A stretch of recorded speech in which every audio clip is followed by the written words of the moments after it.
va parler crypto, Web3, blockchain, les défis avec nos deux invités. Donc Thibaut Leboucher, qui est chargé de mission actifs numériques au Crédit Mutuel Arkea. Thibaut, et donc voilà, à droite.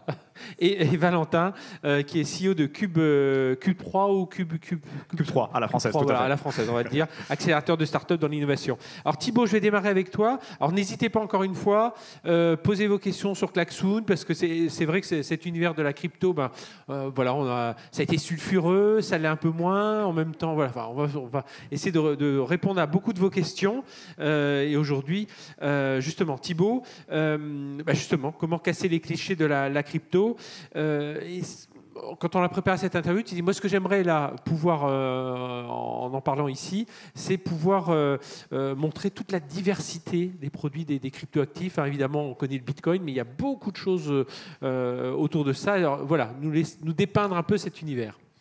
Oui, effectivement, c'est un écosystème qui malheureusement a hérité d'une réputation assez sulfureuse avec beaucoup de clichés. Mais justement, ce qu'il faut vraiment retenir, c'est de la technologie, la blockchain, et c'est une infrastructure d'échange de valeurs. Et donc, on peut faire beaucoup de choses avec ça. Je ne sais pas si les gens dans la salle ont déjà dans leur business un jour échangé de la valeur. Tiens, est-ce que certains d'entre vous ont un portefeuille en crypto ? Ouais, c'est un petit on dixième. est dans les chiffres, exactement. Ouais. On est sur 10% de détenteurs en France, c'est les dernières statistiques.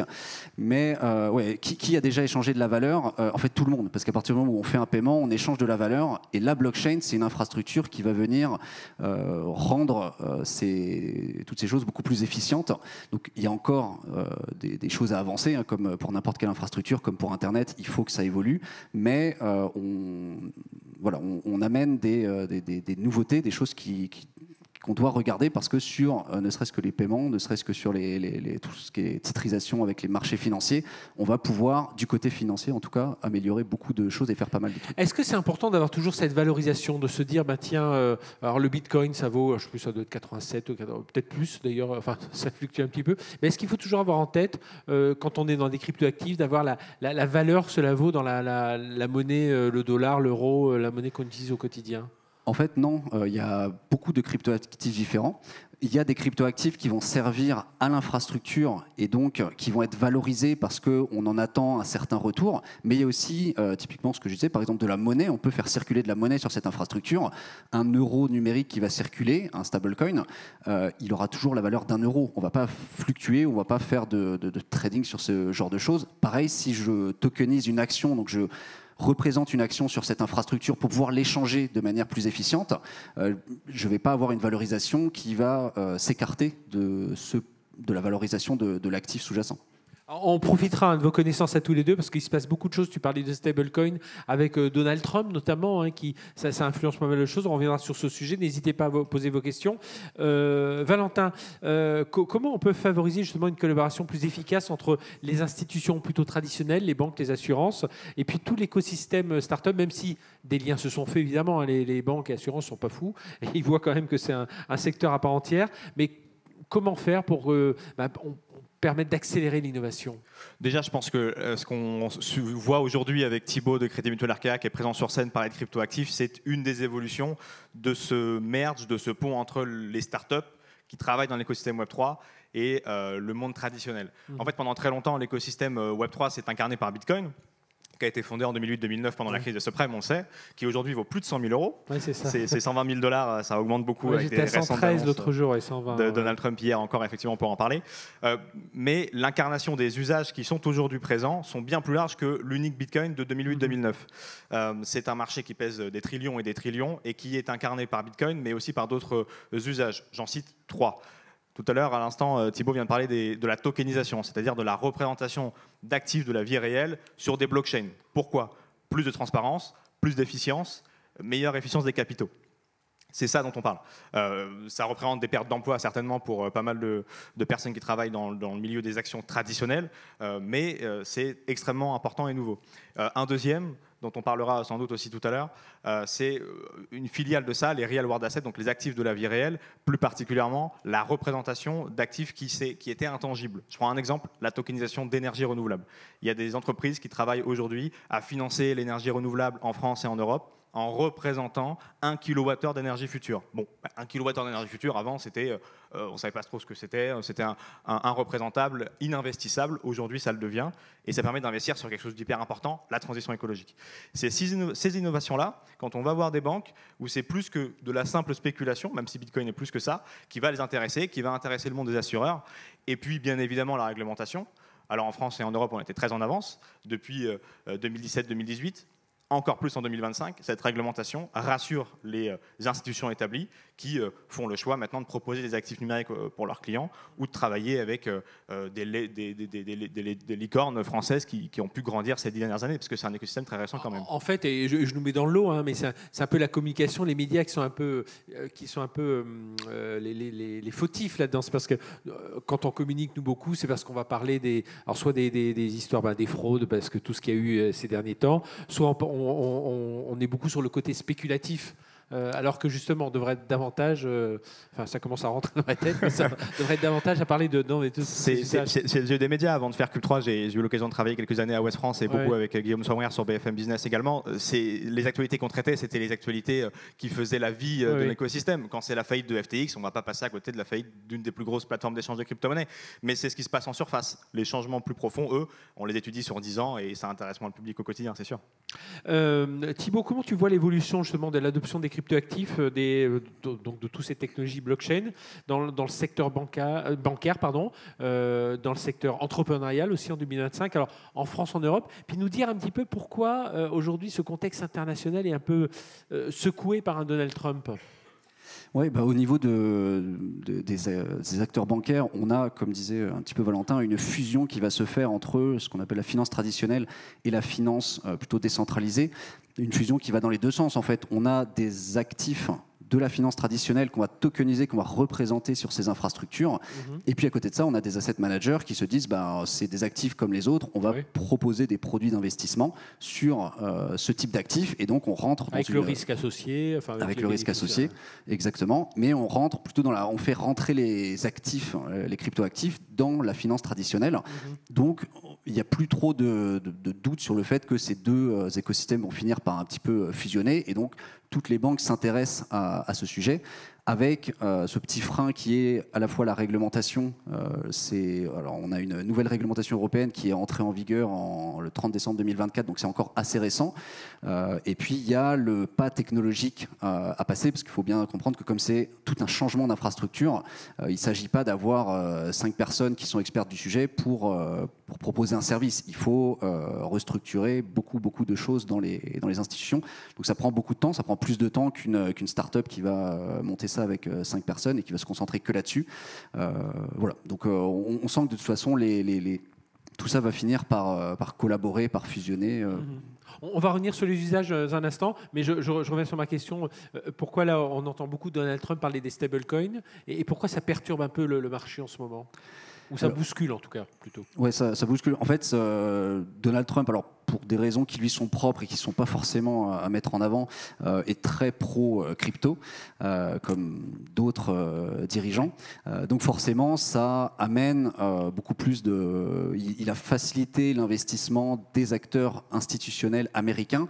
Et forcément, les acteurs institutionnels américains ont beaucoup d'argent à placer, notamment les fonds de pension, les choses comme ça. Donc forcément, ça tire beaucoup le marché vers le haut dès qu'on sent qu'on va libérer un petit peu la bride sur ces actifs-là. Ce n'était pas du tout le cas de l'ancien gouvernement. Après, voilà, il y a toujours un risque. Si on change de président dans 3 ans et demi et qu'il est moins pro-crypto, les marchés vont réagir en conséquence. Valentin, tu voulais rajouter ? Il y a aussi un enjeu géopolitique fabuleux pour Donald Trump, parce que pour lui, les stablecoins, c'est un super cheval de Troie de la dette américaine qu'il a du mal à gérer. Aujourd'hui, dans la finance Web3 crypto, c'est 99% des flux en dollars. Et le seul nombre qui augmente en permanence, indépendamment du prix du Bitcoin, c'est le nombre de stablecoins en circulation sur l'écosystème Web3. Donc c'est 99% du dollar.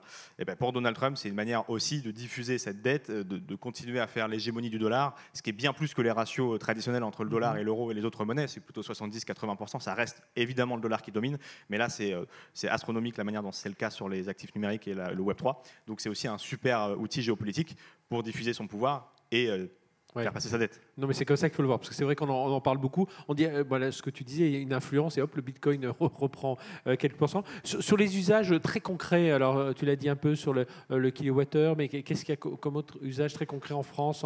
Voilà, si on a des gens ici qui se disent, tiens, pourquoi pas investir dans les cryptos autres que le Bitcoin ou l'Ethereum sur lesquels on veut spéculer, non, des choses où on a l'impression de participer à quelque chose qui se construit. C'est pas forcément quelque chose sur lequel on va investir ou pouvoir investir. Il n'y a pas forcément un jeton associé. C'est-à-dire qu'il y a des gens qui vont utiliser l'infrastructure. Alors forcément, moi j'ai un côté plutôt financier, donc je vois du côté de la finance, mais on pourrait citer des gens qui vont utiliser plutôt la blockchain comme plateforme universelle qui va permettre de certifier des choses. On a des produits de luxe qui sont certifiés sur la blockchain et qui vous permettent de démontrer que vous l'avez bien acheté et que c'est bien le produit, c'est pas de la contrefaçon.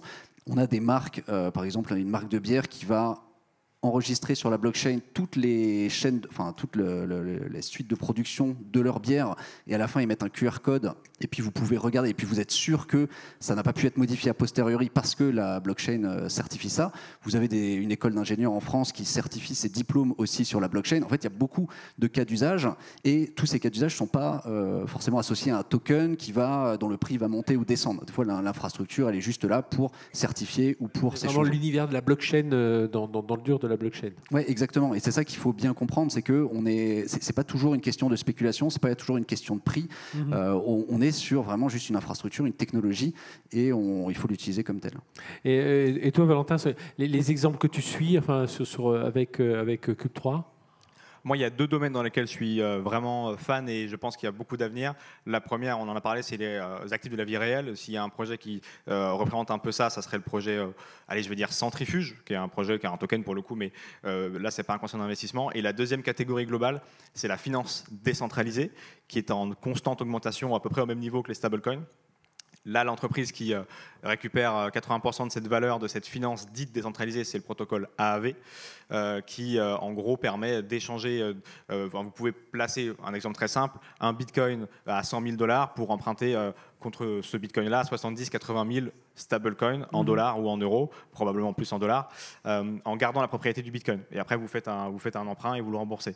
Ça, c'est AAV, c'est un protocole qui rassemble plus de 50 milliards sur du simple code. C'est ça qu'il faut se dire. C'est-à-dire que c'est une organisation décentralisée, détenue par tous les gens qui détiennent le token AAV, qui votent pour l'implémentation de nouvelles features ou des retraits de features, et qui capture une valeur qui est distribuée aux détenteurs du token selon ce que la communauté a décidé. Et ça, c'est des milliards et des milliards qui s'ajoutent chaque jour. Donald Trump mise énormément là-dessus. Il a son propre protocole de finance décentralisée, l'équivalent de AAV, qui lui est centralisé parce que c'est Donald Trump. Mais ça, c'est un domaine qui va bouleverser le secteur bancaire, c'est certain, et celui des real world assets, donc la représentation de maisons sur blockchain, de tokenisation d'énergie renouvelable ou de tout ce que vous souhaitez, les actions bien évidemment, qui vont être représentées sur blockchain dans les 10 prochaines années pour sûr.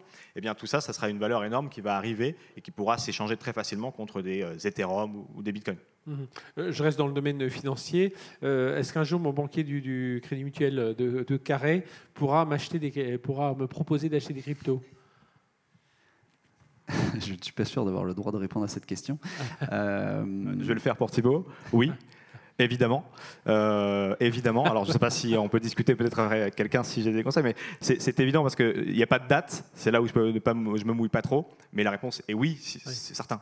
Ouais, après, voilà, on fait connaître les risques, comme n'importe quel produit. Mais justement, je rebondis sur la question juste précédente. Est-ce que les organes centralisés, les banques, les gars, ont un intérêt à pousser l'émergence du Web3? Et justement, cette partie régulation, quelque part, alors en Europe, c'est vrai qu'on est plus en avance, donc ça rassure aussi.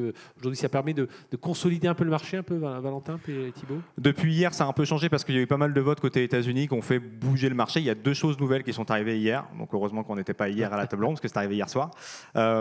Première chose, les États-Unis, Donald Trump en particulier, annonce le Financial Times, devrait signer dans les tout prochains jours l'ouverture à la crypto-monnaie des retraites des Américains par capitalisation. C'est-à-dire qu'ils vont pouvoir investir dans les actifs différents que ceux actuels, parmi lesquels des sociétés et parmi lesquelles les crypto-monnaies. Donc ça sera un marché énorme parce que la retraite par capitalisation aux États-Unis, c'est énormissime. Ce qui était un peu compliqué aujourd'hui, il fallait passer par des ETF ou ce genre de produits. Ça, c'est le premier point. Le deuxième point, c'est qu'effectivement, ils vont se mettre à jour sur pas mal de sujets réglementaires pour clarifier certains problèmes entre la SEC et les autres organes de contrôle aux États-Unis. Donc, qui va contrôler les actifs, sur quelle base et tout. Ce qui était le gros point noir aux États-Unis, de savoir si c'était la CFTC ou la SEC ou d'autres organes et sur quoi on se base. Et tout ça, depuis hier, les différents votes vont dans le bon sens. C'est-à-dire que l'avance qu'avait l'Europe sur la seule régulation est en train d'être rattrapée. Ça, on le savait. Au moment de l'établissement de la loi Pacte, du PSAN, de MICA, avec l'ADAN, qui est l'association lobbying du secteur, on a eu l'occasion de discuter à beaucoup de reprises avec nos régulateurs. On savait que c'était un moment où il fallait rattraper le retard sur d'autres continents, mais qu'après, il fallait le transformer en argent réel, avec des entreprises qui s'implantent et des recrutements et tout. Bon, ce point de vue-là, il a un peu de retard. Le règlement MICA a pas mal de retard. On ne va pas rentrer dans les détails, mais de nouveau, même si l'agrément est clair, il y en a très peu de distribués en France, contrairement à nos pays voisins européens et à d'autres pays dans le monde qui ont d'autres régulations. Donc ça pose encore un problème. Après, la manière dont ça va changer dans tous les cas, c'est inévitable parce que c'est une telle transformation technologique qui va dans l'air du temps de l'IA, des enjeux de numérique, où tout est en train de se bouleverser, que ça arrivera avec ou sans la France. La France est quand même relativement bien positionné, bien évidemment, mais ça peut se retourner en 6 mois. Là, si les États-Unis font tout ce qu'ils ont fait, tout ce qu'ils ont dit en 6 mois, il peut bien y avoir un autre président dans 3-4 ans, la machine sera lancée. Aki, alors avant de revenir à titre plus individuel sur le côté paiement et tout ça, à qui on s'adresse? Je suis une entreprise, j'entends parler de ces projets de Web3, de certification. À qui je m'adresse aujourd'hui pour faire, je veux mettre en place pour certifier ma supply chain, sans entrer pour l'instant dans les cryptoactifs? Pour boucler la question, effectivement, j'ai oublié la partie GAFAM. Il faut savoir que les stablecoins sont à l'origine poussés par Facebook, qui voulait créer son propre stablecoin, ce qui a fait peur aux États et aux régulateurs qui ont donc voulu créer l'euro numérique. D'ailleurs, pareil dans les annonces. Il voulait créer sa propre monnaie, quelque part. Exactement. Le côté dollar numérique a été annihilé hier par les différents votes. Il n'y aura pas de dollar numérique aux États-Unis. En Europe, on se tente encore à vouloir faire un euro numérique. Je ne pense pas que ce soit une bonne chose. Je pense qu'il faut d'abord pousser les stablecoins européens, publics, privés, mix entre les deux, mais pas forcément un euro numérique, ça serait un bazar monstre et dangereux pour les libertés individuelles.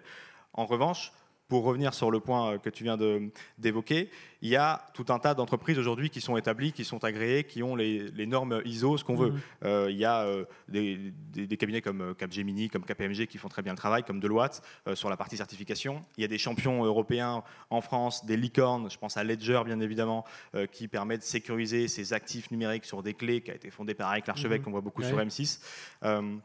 Et qui permet aussi aux entreprises de pouvoir acheter des actifs numériques et de les coffrer en sécurité avec tout un tas de systèmes dans un coffre sous terre, à l'abri des ondes électromagnétiques. Enfin, c'est un truc de fou, bien évidemment. C'est très sécurisé.